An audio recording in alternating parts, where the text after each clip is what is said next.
Hey, Shayna. It's great to see you. How are you today?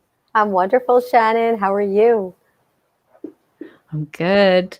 I'm excited that we get to chat today. So, welcome to the Connected Yoga Teacher podcast first. Thank you so much. I'm so honored and And grateful to be here. it's really fun that we get to connect. I feel like, oh my gosh, when was it? We've already had this discussion of like, when was it when we first met in the jungles of Costa Rica at a yoga teacher training? I Yeah, think it was 2008. probably. Yep. A long time ago. And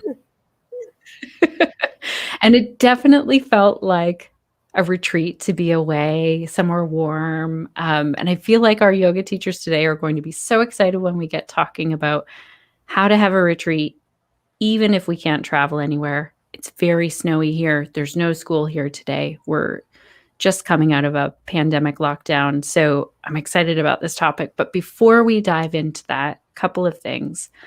First, I want to give a shout out to our sponsor, Offering Tree. And we were just chatting before, and you were like, I want to ask you questions about Offering Tree. So, in a nutshell, Offering Tree is a company that is serving yoga teachers and wellnesspreneurs or wellness entrepreneurs um, in terms of creating their website, bookings, Zoom integration, course platform, membership platform. They're really listening to what yoga teachers need right now.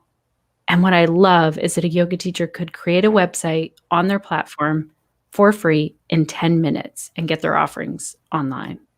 Wow. So you have not heard of Offering Tree, but after this call, I want to do like a connection email with them and you because I think they could really help your yoga students. Totally. That's awesome, especially right now. Thank you, Offering Tree. The more the merrier to get yoga Yeah. teachers out there. Seriously, it's great. Yeah. I also want to ask, what is the work that you do and who do you do it for? Great question, Shannon. Here I am. I'm envisioning an octopus with many different tentacles. Primarily at this moment, I teach yoga. I've been teaching yoga for 16 years, and I help yoga teachers, most of them who have recently graduated their yoga teacher trainings, shift from being in training mode to activating what they've learned and taking that first step toward building a yoga business without the, I don't like to say, overwhelm and the potential intimidation that can come from, oh my gosh, the world of business. So I help yoga, I teach yoga teacher trainings, and then I usher in a lot of my students to that next phase of discovering their offering, their voice, their truth, and creating a structure to serve in this world. So whether it's teaching online right now, of course, or the virtual retreats and workshop space, I really try to help yoga teachers. And there's some people who are not only yoga teachers, but health coaches, Reiki, meditation, other type of fitness, wellness teachers as well, discover their voice and what's unique about them. So it's really about not just learning how to create a website and consciously promote your services, but how to develop the confidence to know that you have something very unique to offer and very special to offer. So that's my main thing right now. I do many different things, but that's the main thing in this very moment. That's amazing. This is why I completely geeked out in a YouTube. I can link to that in that interview of like talking about what yoga teachers are facing and what can help them in that. I'll make sure that we link to that because I Yes. love that you're supporting yoga teachers in this. It's really needed. It's very scary to jump out into the world from yoga teacher training and be like, okay, now I'm going to start this business. And there are so many aspects to think about. Exactly. One of those is retreats. Like one of the offerings that we can do with yoga teachers is retreats. And so tell us, how can we make this happen virtually? Like, how is that even possible?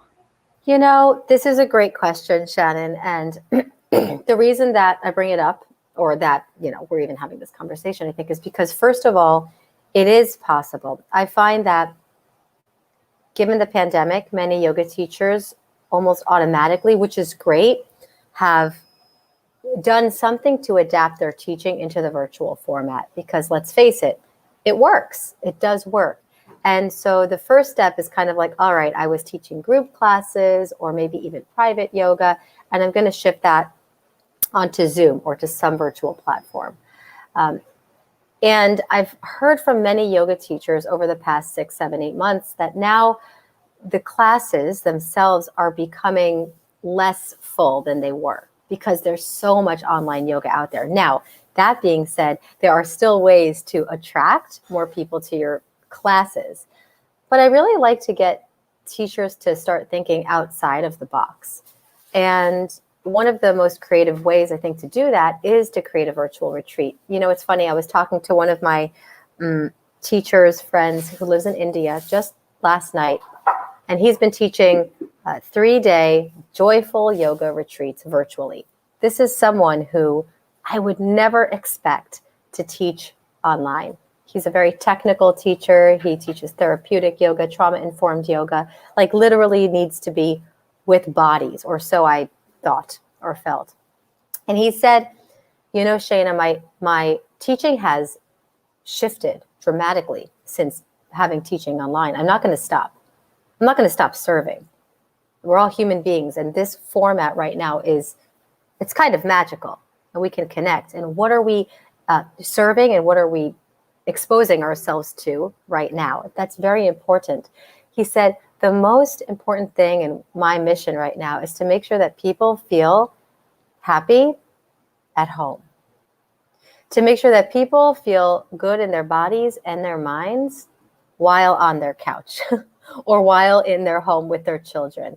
That is first and foremost. The deeper teachings and all of this stuff can come later, but right now I want people to feel healthy and happy in their minds and bodies. And so if we think of yoga, I'd say in a more holistic or all-encompassing way, it's far beyond just asana. So there's ways of, first of all, finding out as a teacher, well, what else do I want to share? And how can I create that in a format that's maybe over the course of, it can be anything. It could be a day-long virtual retreat. It can be 3 days. I've done 3-day retreats. It can be even over the course of a week or several weeks. There's so many different ways of structuring this, but where the student says, oh, I'm not just getting a class, I'm getting an entire experience. And it's great because it allows people to actually transform their home, their living space, into a sacred space. And so part of the retreat offerings can be, okay, like get a candle, or set your space in such a way. And there's so many other teachings that can be part of a virtual retreat that I find many yoga teachers say, wow, like, yes, I can teach a 1-hour class, but there's so much more I have to offer. So it's also an opportunity for yoga teachers to start to share more about what they have. I know many yoga teachers, they've got meditation or breath work or sound healing or the distant Reiki or nutrition guidance or whatever it may be. So a retreat is a way to, first of all, start leading retreats right now, no excuse. Get that, structure and space holding skills. And another way is to really be able to serve more than just asana. It's a long answer to that question, but there's a lot more where that came from too. That is so great. I love, and Amanda McKinney's here, who's a good friend of mine and also a fellow coach for yoga teachers. And Amanda saying, like, I'm really excited to be here. Someone else, sorry, it just says Facebook user, I'm so interested in this topic. And then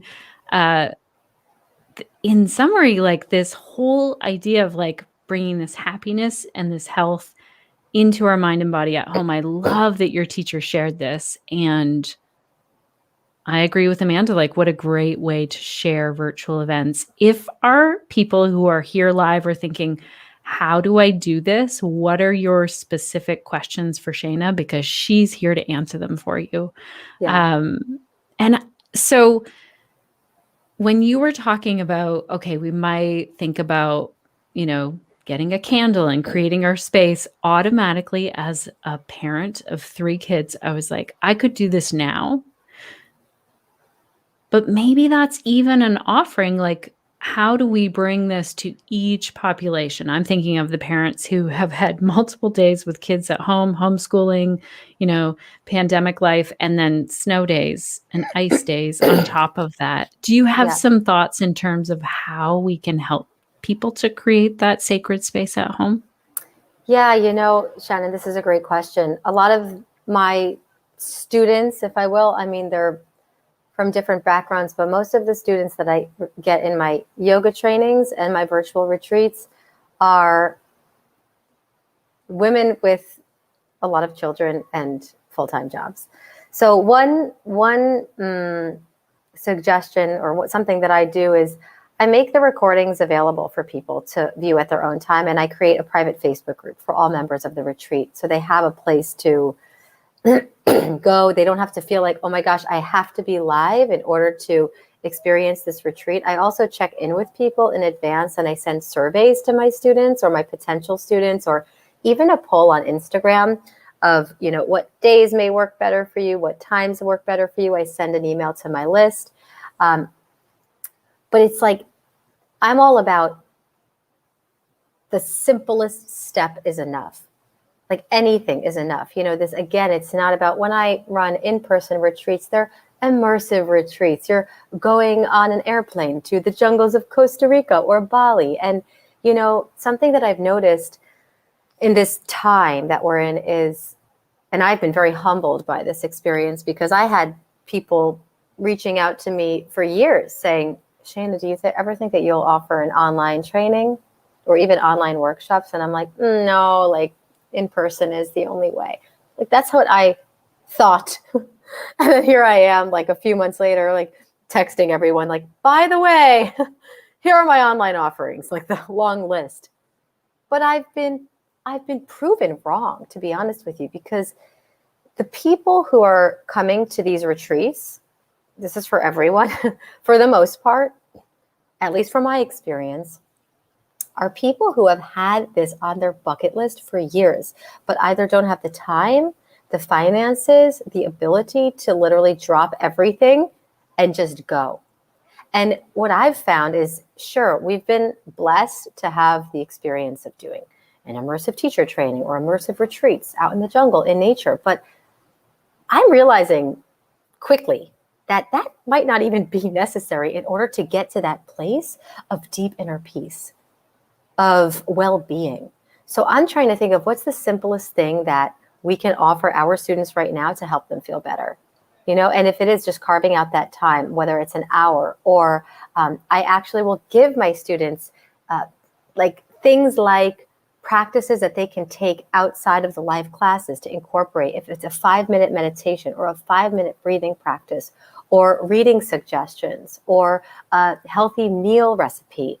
So that it's, because I find that when people are investing in themselves, first and foremost, that investment itself is profound. Because someone's saying, all right, I can easily not do this. I can easily not take the time for myself. So I try to make it as inviting as possible for people to invest in themselves and to make sure that they're taking care of themselves so that they can continue to serve their families and their communities, right? So that's one thing, is that I do price these virtual retreats very differently than an in-person retreat. That's first and foremost, to make it accessible. Right. Oh, I love that this thread of accessibility is coming up. We talked to Amber Carnes about the future of yoga and online yoga, and Amber was very positive about the things that she is seeing right now in terms of people being able to access yoga. And Jessica is here and says, I love how parent-friendly the yoga teacher training was, and I know I wouldn't have been able to participate in person until my kids are older, like 10 years from now. So what a difference. I just want to highlight, thank you so much for sharing this, Jessica. What a difference this can make in your life. I mean, I found yoga when I had no time, 3 little kids. And what, like, self-care seemed like, I'll get my shower in. That seemed like a very good day if I could get clean in the day and get Oh some my new God. clothes on. Right. Yep. And so you're bringing this, and Jessica's saying, how powerful is this to get deep inner peace at home? I love this, Yes. that it's happening for people. And so explain to me on like a really technical level, do do you think the times are shorter when we do a virtual yoga retreat, or what are the differences that come up for you? Like I'm thinking of, having a 2-hour class in the jungle in Costa Rica might be very different on Zoom, is it? Yeah, so this is what there's two answers to this question, and it's a great question. One is there's no one right way to host a virtual retreat. So my suggestion is start to brainstorm, start to feel into, first of all, what feels inspiring for you as a yoga teacher to offer, and again, reach out to your community about what they would want, and try. That's what I did. I didn't have a map or a framework or some sort of a book. This book has not been written yet. How to run a virtual yoga retreat, but I knew that I felt deeply that I had to. So I had a few friends and fellow teachers that had already been running virtual retreats in many different formats. And I had to find out, okay, what resonates with me? What am I able to serve? And what do I think that my students would be able to receive? So my virtual retreat that I just led 2 weeks ago was 3 days, and it was for 2 hours in the AM and 2 hours in the PM. It wasn't like a long, like someone said, oh, is it going to be like a whole day for 3 days on Zoom? I said, no, I can't. I'm not going to be in front of the screen for a whole day, but I'll give people practices to incorporate. We set a sacred space in the beginning of the retreat. We have a physical yoga practice for 2 hours in the morning. And then for 2 hours in the evening, I had a co-teacher teach. So I was present, receiving and holding space during those evening sessions. And that was more of the meditation. Now, this is, again, really important to just rewind and to determine what's the theme of your retreat. I don't know if we're going to get into like the whole marketing aspect of things, but what is the theme? Who is it for? And how is it going to serve that person? To know that is really important. Just saying, oh, I'm hosting a virtual yoga retreat. It's 2 hours in the morning, 2 hours in the evening, or it's 1 hour in the morning and 1 hour in the evening. There's many different ways of structuring it. So yes, to your point, it's unlikely, potentially, depending on who the demographic is that'll be coming, that we're going to be sitting on Zoom for 3 or 4 or 5 or 6 hours in one clip, nor is it healthy per se for our eyes. So yes, I'll teach a practice for 2 hours in the morning, and then again in the evening with suggestions to keep it throughout the weekend, right? To minimize the mindless scrolling or the exposure to the stimulation or the habits that aren't serving us, right? So you feel like you're in that retreat environment, even if you do have to take care of the kids or whatever it is, right? So it's that weaving that in so that people are, they've got to kind of be held accountable. We've got the Facebook group. So it's different than, of course, the being in the jungle 24/7 type of thing. I love this. And I also love how you shared, we need to know what the theme is and how that relates to marketing. So share what you think the importance of is, in that we're not just saying, okay, here's a yoga retreat, and assuming then that someone would even know that it's for them or what it's about. Well, this is the thing is, we know what yoga is, right? Everyone here, we have an idea of this yoga thing. And there's a lot of people who hear yoga. Yoga has grown exponentially over the past decade. Exponentially, never expected it. And I think that a lot of people who may be new or intimidated or curious have a certain perception of what yoga is. And okay, great, that's nice. they may be inspired to come on a yoga retreat, or they may say, ooh, yoga is this thing that I think it is. I'm not flexible, therefore I can't do a yoga retreat. I still get this every single day.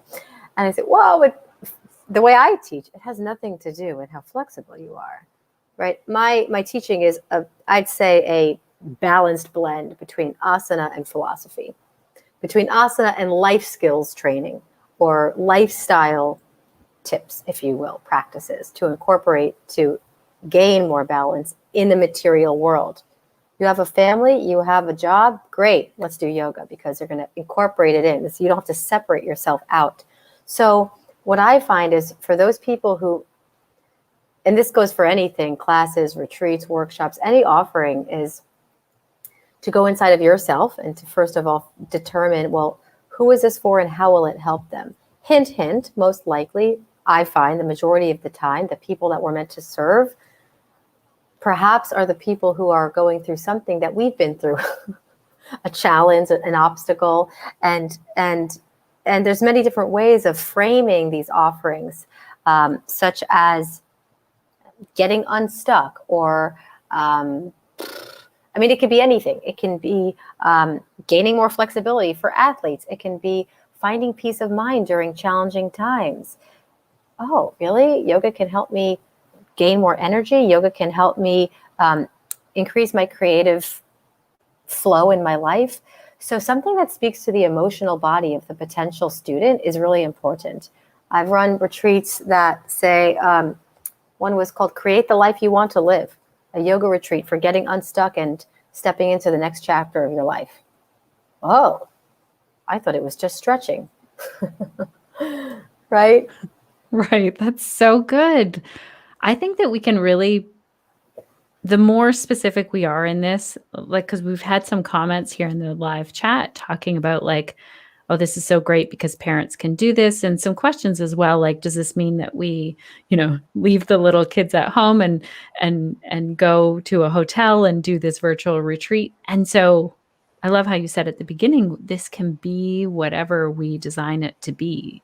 So if it was, okay, this is for the busy parents of toddlers to find some time for yourself amongst the busyness that is right now. I think that's amazing that it can be so many things, and that we can really shine, like you said, maybe we've had a struggle, we've dealt with it in some way, and we've learned things, and now we want to share that with people. For those that are here live, I'd love to hear, if you led a retreat, what might the theme be and who might it be for? If you have an idea right now, it'd be really fun to see this. And also, someone is here, Ashley, that says, this is in my 5-year plan. I opened your PDF, Shayna. I'm working through it. So what PDF is Ashley talking about? Hey, Ashley. It's part of my business training, Thrive. So there are different PDFs and exercises designed to actually help yoga teachers discover their strong suit. And the strong suit, you can call it your niche, you can call it your mission here on this planet as a light worker, as a yoga teacher, like literally step by step to actually kind of carve into, because we can have an idea of what we're here to do and who we're here to help. And at the same time, it's nice to be able to work through various practices and exercises to say, oh, wow. Oh, I didn't even put those two together, because, I find that many yoga teachers have other skills and passions besides just teaching yoga and life experience, that when woven together, there's this beautiful, unique formation of service and potential that people want. I find that when we compare ourselves to others, or like, it's great to look out there at what other people are doing. I'm always just kind of scanning to see, all right, cool, interesting. We got to come back to ourselves and go into ourselves and start to figure out what speaks to us and what speaks to the emotional space of our potential students. Because just saying, and mind you, this goes to my in-person retreats too. I remember I learned the hard way. I used to be like, come to Costa Rica, just steps from the ocean, 3 organic meals a day, yoga every day. Okay, cool, but how am I going to feel? So getting into that, and again, so these practices are designed to help you clarify your who and your what. And just to paint this picture also, it's a dance. Having a niche, knowing, kind of who you're here to serve, it will change and evolve. It's important to know that it was the hardest part for me in establishing myself in this world of wellness. Even with helping yoga teachers, it's not even something that I consciously chose. I was just actually paying attention to who's coming to me with questions, who wants my support. It was always yoga teachers. How do I create a business as a yoga teacher? How do I leave my full-time job? How do I create a retreat? How do I start earning on my own without relying on others for income? And here I am wanting to go in a different direction, thinking that it's something else, right? It's like, it's usually right in front of your face. Who in your immediate network are asking for something, and how can you serve? So I'm always coming from that place of how can I serve? This is important as yoga teachers. Yes, how can we receive, of course, is the other aspect of that, right? Earning. But how can I serve is important. And to your kind of feedback and insight, Shannon, around, do I have to go to a hotel to host this or to take this virtual retreat and leave my children? The times that we're in are such that anything is better than nothing. That's all I'm teaching. Is I've had virtual retreat where they will not be able to leave their living room. I have the dogs are there. The kids are literally climbing on the mommy or the daddy or whoever it is. And that's okay, because they're on their mat. I'm in a place right now where, as long as someone can smile while at home with the children, as opposed to being frustrated while at home with the children, someone can take a couple deep breaths throughout their day. We got to be able to teach people skills so they can cope with the current circumstances. I don't want to put pressure on anyone to have to go and separate themselves and get the babysitters, and right. It's to me, it's not the time for that right now.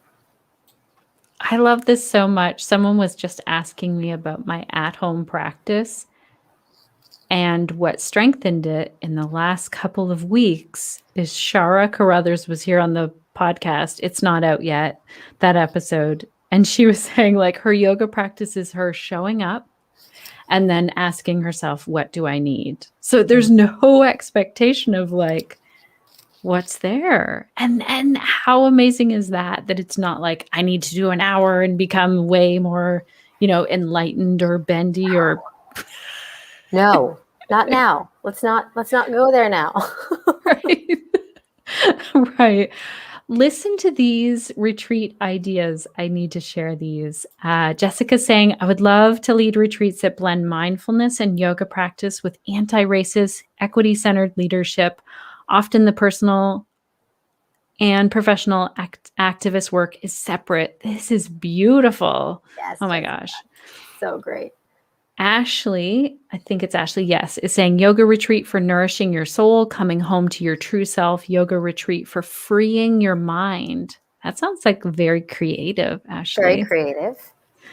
Claudine, my retreat would focus on peri and menopausal women, reducing the stress and balancing hormones. How amazing. Like 3 very different offerings. And I'm impressed. Yes. I think this is so great. Yes. Like I feel like these are very specific examples of retreats. Yep. Selfishly, I also just want a lot of retreats to be offered so that I can go to one. Oh my gosh, careful what you wish for. You're going to have a lot of options. Retreat overwhelm.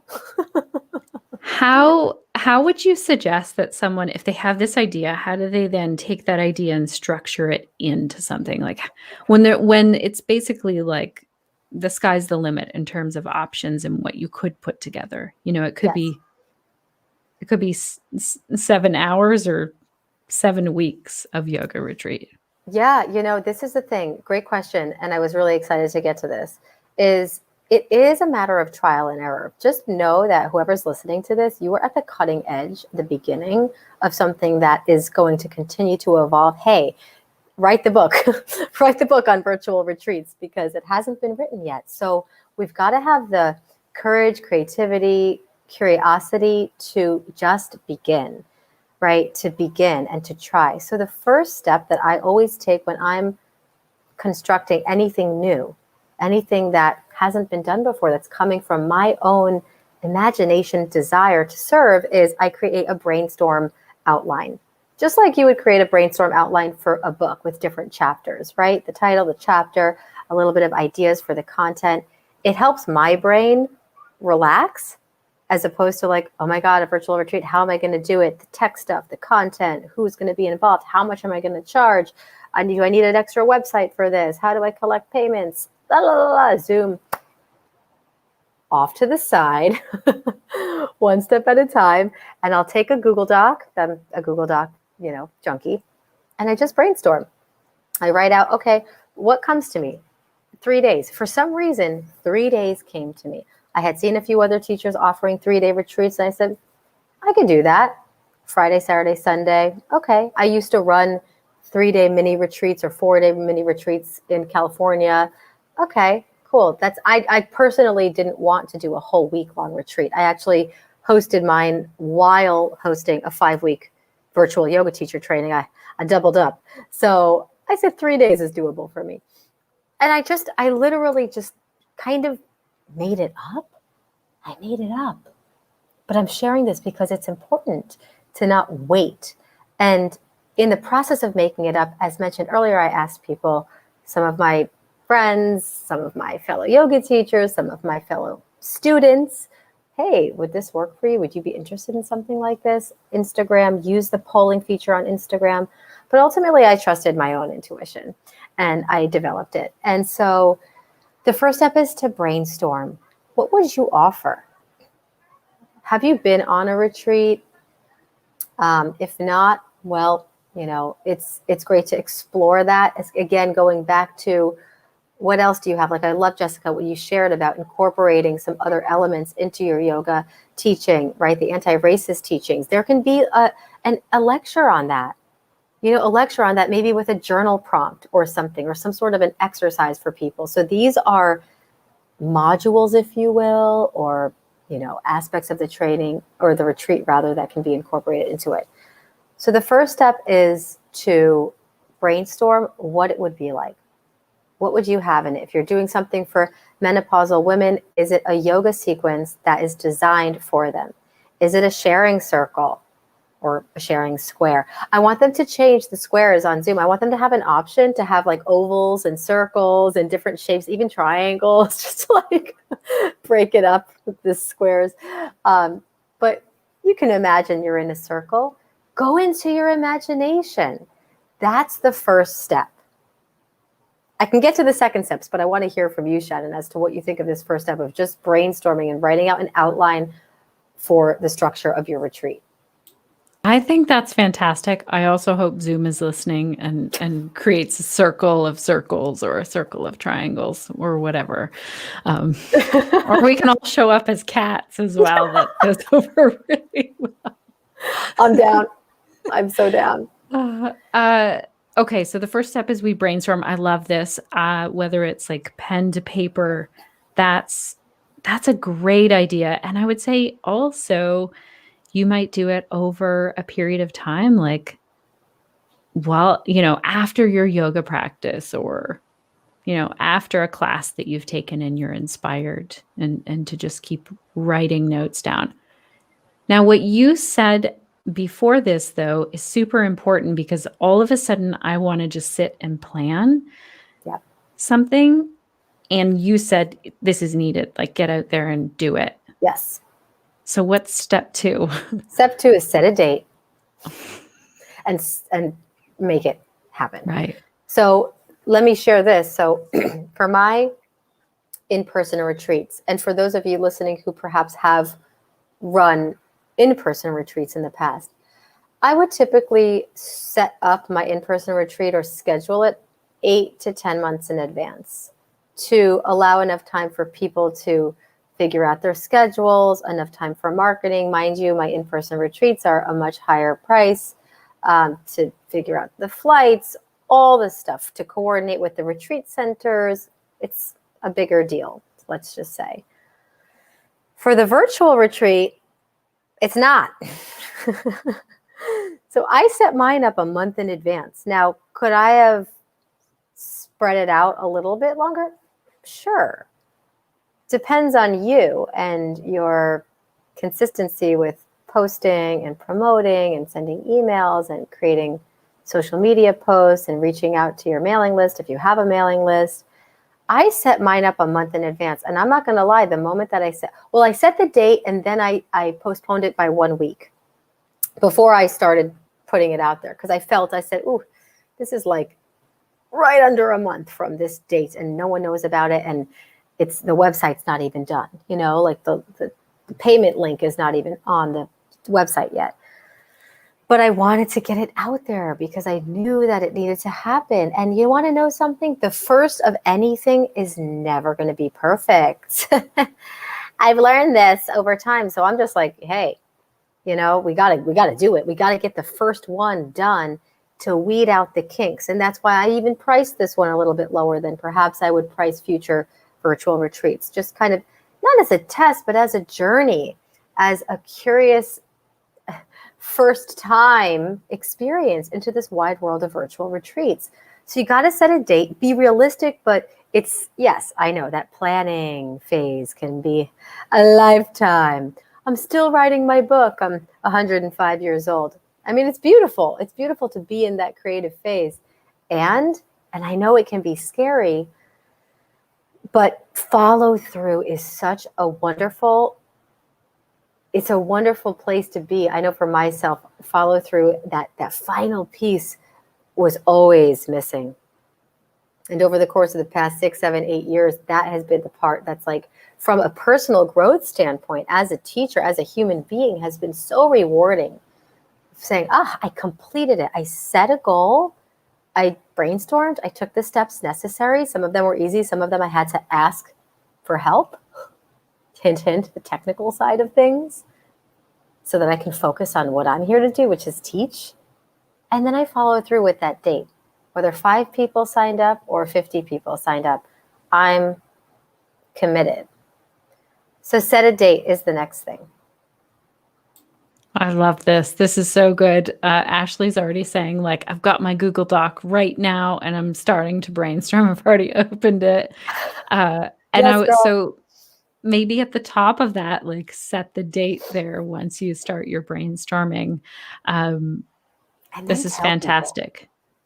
And that's then start to tell people. Which is, again, be realistic and tell people. Because this is the thing. Once you start telling people, you don't want to change the dates. Right. Once you start telling people, because this is kind of like, you are your word. It's a integrity thing. So make sure that when you're telling people, because I see 2 things. I see that happening, which is amazing, following through. And then I see like there's almost this wishy-washiness that happens, that it's like, oh, maybe I'll do that. Oh, not enough people signed up, then I'll change this. I just feel like setting a date, telling people, and following through regardless is very important. Not to say that things can't change, but there's something about being firm with that. Once you start telling people, that builds integrity and trust amongst your people. Right. Okay. This is fantastic. And then how do you set the price for the retreat, especially when it's virtual? Like, there's no math equation, is my guess. Nothing. It's like, for all the people who love structure, welcome to the wide world of possibility and vastness. But I'm going to give you some steps, something to think about. One is, if this is your first time, I'm not saying it doesn't have to be a lot, because what is a lot, right? First of all, I would not compare it to in-person retreats. It's very different. I charge like $3,000 for my in-person retreats. I charge $179 for my 3-day virtual retreat. Very different. Right. Now, could that have been more or less? Yes. The answer to this question is the same answer that I would give to any yoga teacher who's wondering, how much should I charge for one class or a private yoga class or whatever it is? This has to do with many different factors. Your experience, how long have you been teaching? Your confidence level. I mean, ultimately, we're all at a different place with this. There's no wrong or right number. But actually, Shannon, your podcast that you did, I forget who it was with, but around preserving the therapeutic nature of yoga as a healing modality, and like making sure that as yoga teachers, we're not devaluing these services and keeping them up to par with, a chiropractor, an acupuncturist, a physical therapist. I mean, this is something that is of high value. It's of high value. So whatever you're going to price it at, do some research. I did research to see what people in my network or in my community were offering. It's great. There's many different yoga teachers teaching retreats for different prices. Some way more, some less. So it's good to research. It's good to be realistic about your experience level. And then, and this is, I guide people through different types of visualizations in Thrive in my coaching course, but there's going to be a number that is your number right now, and that number changes. But if you go inside of yourself, there's going to be a number that feels right, and you breathe into that, because it's going to be a mixture of, it feels comfortable, but it also feels like, oof, yes, I'm stepping into my worthiness. I'm not just hiding behind like, oh, I hope people come, therefore I'm going to price it really low. And you know what I do is, and you could be very technical about it too. You could say, I'm committed to, in order to make this work for me financially, to pay my bills, for example, I will need X amount of money. Say I need $1,500, or I desire $1,500. So I'm going to charge $150 for this retreat. It's 3 days, and I would like 10 people to sign up. Therefore, I can make $1,500, assuming that you have no external costs, right? Right. To run it, which I always do, because I like to hire people to help me with things that I don't know how to do. You don't have to do it all. You're a yoga teacher. Not necessarily, but hey, it's good to learn also. But so doing the numbers is really great. I like working backwards that way, so I can actually envision, okay, I'm going to have 10 people. I'm going to make $1,500. And you set that number. It's a weird thing, but I do this all the time. I'm like, how many people do I want? How many people am I going to have for my trainings, for my retreats, everything? And I don't want to jinx it. Knock on wood. Here's what, like every time. Sometimes I'm like, why am I limiting myself? Why did I say only 20 people on this retreat? But it's, you got to be realistic also with the amount of people that you feel comfortable holding space for. More is not always better. That was what I was going to ask next. Do you put a minimum and a maximum number on a virtual retreat? That's a great question. It's a personal choice. It's a personal choice. Again, if this is a financial thing, it's another topic, but if it's like not possible for you to run it financially without a certain amount of income coming in, then I guess you'd have to. But I would say around, for me, I'd say I'd like at least 10 people just for the energy of the retreat, just to have a community feel. It's something very personal. For in-person retreats, yes, of course, because usually the retreat center requires a minimum amount of participants in order to run it in the first place. Virtual is a personal choice. But I say give yourself enough time to market it mindfully, be consistent in your marketing efforts. And yes, you can change it one time. I've had some students who have changed their dates, once or maybe twice. because they realized, oh, I didn't give enough time to promote it, or maybe I wasn't actively promoting it in, the most effective way. But that's up to you, Hey, I know people who, from personal experience, my first in-person retreat ever, I had 3 people. I wanted to cancel it. Some people cancel when they don't have a lot of people for good reason. I was actually hosting it at a house. Like, it was like kind of a friend's house that he kind of gave us a deal on the cost. And I wanted to quit it and not do it. I'm like, not only am I not going to earn on this retreat, which was not even my first intention, to be honest. I was just really excited to host a retreat, but I was losing money. And it was only 3 people. And we had 3 teachers. It was me, a co-teacher, and a private chef for 3 people. And my co-teacher was like, I think, a wise sage at that moment. He said, Shayna, we planted this seed. We've got to make sure it is nourished and it grows. We're following through. These people signed up. We're going to trust this is what it's meant to be. And we did. And those people were very blessed. They had a personal retreat for the 3 of them. We did all of the excursions, the hikes, the activities, the yoga, the healthy meals. And the next year we ran the same retreat and it quadrupled inside. We had 12 people. And the next year, 20. Right. So it's that. Yeah, that's how it can grow, especially when we're online. Someone's asking, do you offer the retreat over Zoom? And I feel like that would be the one expense is Zoom. Do you do it over Zoom? Yep, I do it over Zoom. And then, like mentioned earlier, I'll have a private Facebook group, which is also free, where I'll incorporate, different type of teachings, or you could go live in the Facebook group if you wanted to add value. So to the pricing piece, if your yoga retreat is, an hour and a half of yoga for 3 days, it's not very likely that people are going to want to pay, $1,000 for a 3-day retreat that you're only offering a yoga class. Depends who you are. But the more value that you're giving, the more you can charge. So, you are going to get a meal plan sent to you, or email inbox after each session.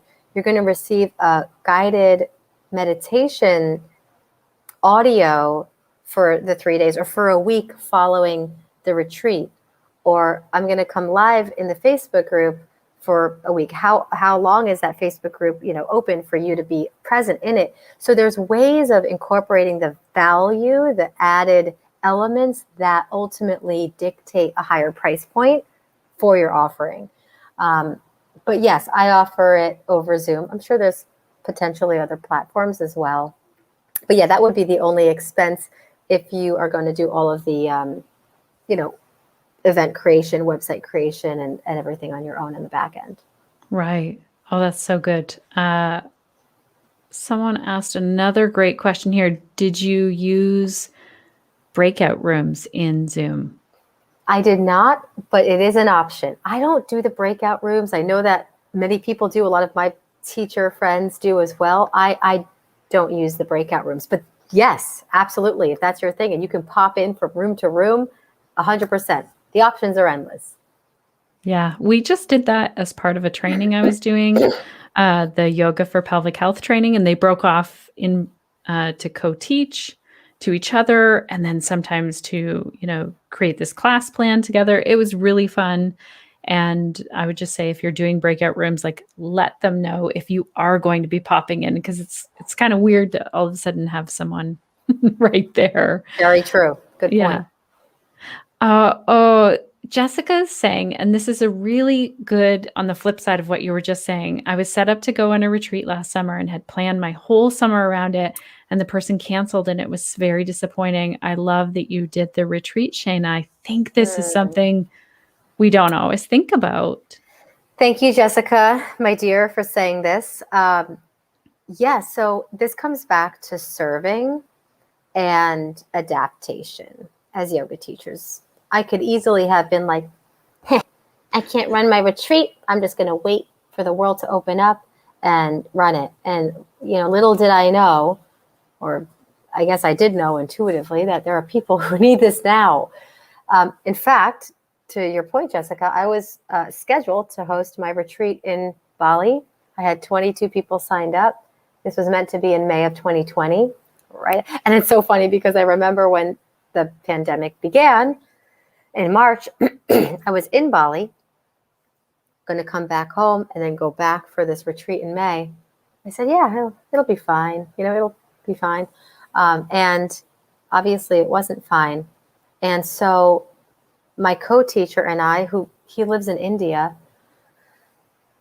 we knew we had to do this. And mind you, he does not do stuff on Zoom. He is like a mystic that lives, in the Himalayas. And we knew, though, karmically, if you will, that we had to do this. And it's funny because he actually has a background in IT. So it's like the two worlds merging. I'm like, Gurmukh, come on. I know that you can do this. And so we surrendered and we did it online and out of service. And it was amazing. I find that especially in the live format, now I do have the recording available for those who have paid in advance and who are, in it. I'm not going to be selling the recording of the retreat in the future because there is something just like you said about make sure you tell your students if you're going to do breakout rooms that you're going to be popping in and out. There's something in a retreat dynamic, at least the way that I run retreats, where it's kind of a sacred space because I do like that interaction and I make sure it's known, hey, there are some people that may not be present in this circle right now, but they're part of the group. They may just have a different schedule. And so on that note, having the recording available, I think is something that can help for those people who can't attend live. Right. Oh, this is so important that if you do have that replay, everyone there knows this is just for our group here. And I'm not going to be signing 200 more people up who will be watching this is so important of keeping that safe space. Yeah. Depends on the content of the experience.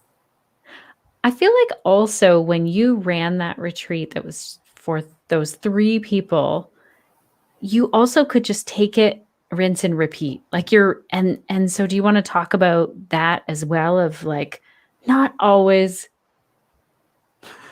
and I'm calling this out because I've done this so many times as a yoga teacher, not always creating something brand new over and over again. No. Oh my gosh, this is the greatest secret ever revealed. Shh. So remember when we talked about the titles for retreats or the theme or the topic? So I had a client once, or a student. I ran a retreat in Bali a few years ago that was called Bali Like a Boss. Okay? Bali Like a Boss. And one of my dear students, he's retired and he doesn't want to become a boss. This was kind of finding your purpose type of theme and copy on the website. He says, Shayna, I'm not really in that phase. I have money. I'm not into becoming a boss. If anything, I just want to chill and relax in Bali. I said, you can come Bali like a boss, become a boss of your own life. Whoa. Point being, the content on most of my retreats, most of them, is the same. It's the same content, but it's just adapted for whoever's coming. You do not have to reinvent the wheel. So I really like that you brought this up, right? So I do share various structures. You have to be true to what you like to teach, but you do not have to reinvent the wheel. You just have to kind of know who's there so that you can speak to them, right? That's all of my retreats, most of my retreats, even if they have a different topic or theme, are the same because yoga is yoga. It's going to serve a person. I like to meet people where they're at in that serving. I don't know if that makes sense, but you do not have to reinvent the wheel. I have very similar format. I mean, this actually takes shape and form even in my sequences. I don't even branch out too much in my sequences. I'll just create a different theme for my classes and a different focus perhaps. But I think that simple is best, especially as you're beginning. You do not have to stress yourself out trying to find something new each time at all. This is so good. Also, I'm wondering, do you have some insight into what those elements are? Like, can you share, let's say there's a yoga practice. What other parts of a retreat do you like to incorporate or have you done with other yoga teachers? Great question. So I like to incorporate, especially in the virtual format, I'd like to create sacred space. So it's just a ritual that I do. So it's as if we are sitting in a circle together. Many people do it different ways. If you've ever hosted a retreat or been on a retreat, you can do it your own way. I'm sure, Shannon, we've probably done one together or been in one together. So just setting the tone. So it's not just like, all right, everyone, downward dog or whatever it is. And I actually give my students the opportunity to share. I think at this time, you mentioned this, I think we talked a little bit before the call today, but connection is really important. And because it's Zoom, I actually encourage, I don't require, but I encourage my people to have their videos on for their sake to feel that connection and to share, if they feel so inspired, their intentions. Sometimes I'll have people do a practice, like a journaling practice, or writing a love letter to themselves, or some sort of creative work, which I will indicate before the session, hey, bring crayons or markers. If you don't have markers, it's okay, just a pen and a pencil and some paper. Bring a notebook or a journal, and then I'll play some music, give them a journal prompt, spend 5-10 minutes. In the later sessions or in other sessions, I teach meditation only, a lot of chanting. Chanting is something that I really love to teach and to share with my students. Again, under the umbrella of what is it? Is it finding your voice? Is it calming your mind? Is it, because chanting can serve us in many different ways. So that can be it. Sound healing is another offering that I sometimes do. And I also will offer dynamic meditation as part of it. So this goes back to, what is yoga? What do you want to offer? Yoga is vast. It's beyond asana. It incorporates the meditative elements. It incorporates the mindfulness elements. So yeah, the sound healing, the dynamic meditation, breathing practices, sharing circle, journaling exercises, creativity exercises, especially for adults. The first thing that I do, the first homework assignment in my virtual yoga teacher trainings and my in-person yoga teacher trainings is we'll share our intentions. We send love to each other after we share, just to acknowledge that share. But the homework assignment is to draw your intention. So a lot of people say, I don't know how to draw. I'm not an artist. I'm saying, yeah, because you're probably mostly identified with your right brain. Or with your left brain, whatever it is. I'm getting my lefts and rights confused. This is an opportunity to tap into that more intuitive, creative side. So I'll have them draw their intentions and take a screenshot and post it in the Facebook group. I'm going to start crying already, because when I see this, it's just like, we've all got that creative side. And I find for most people, unless we are invited to do that, who's going to sit down, right, and say, I'm going to go and draw my desires out? Yes, the brainstorming on the Google Doc is one thing. When's the last time? So there's different practices that you can weave into your offering. And as you're listening to this, right, depending on your specific offering, start to think about, we could do that practice, or we could do that meditation. Yes, and this adds value. This adds texture. This adds flavor to your offering, and it makes it really unique. And you can use this as your foundational structure for future offerings as well, whether those are online courses, pre-recorded content, in-person trainings, retreats, package. This is really amazing. I love how you said like texture and flavor, and how, when's the last time we did that thing? Because so often in yoga teacher trainings, workshops, retreats, we're asked to do something that's like, let's all roll around on the floor like this. Like that's a lot of yoga is a lot of introduction of these new things. I love that practice of getting them to draw it out. That's great. Yeah. And then posting it, and then they can see each other's. Yeah. Thanks for sharing those aspects. I think that's fantastic. Are you doing any retreats? Do you have any retreats coming up? I just finished a retreat last month. I'm actually taking a little bit of time. I say off, it's never off, but I'll probably be hosting another one next month in March, which will actually be the same one, not the same, but the same title, The Journey Within retreat that I did with my teacher. I want to actually keep this going, keep it the same offering for now.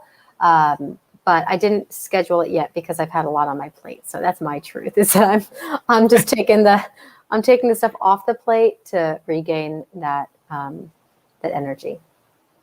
That's so great. So if yoga teachers want to work with you and be part of Thrive or work with you as a coach or go to your retreats, what website should they go to? They can find it all on my personal website, shaynahiller.com. Pretty much everything there. Oh, look at you. I just love it. I love when things like, I know, Shan, I know you, like just from the yogi days, and to see you doing this is so inspiring. Well, it's fun to hang out. That is for sure. Like we were reminiscing before when we were chatting before about like our adventures going to find a waterfall in the jungles of Costa Rica. Probably the best day of my life. I'm not gonna. We have pictures from that day. We do. I'll have to dig them out and share them on Instagram. Speaking of Instagram, you're on Instagram lots at both places. Yes. Shayna Hiller and Build Your Yoga Biz. So yes. Build Your Yoga Biz is more for teachers. Right.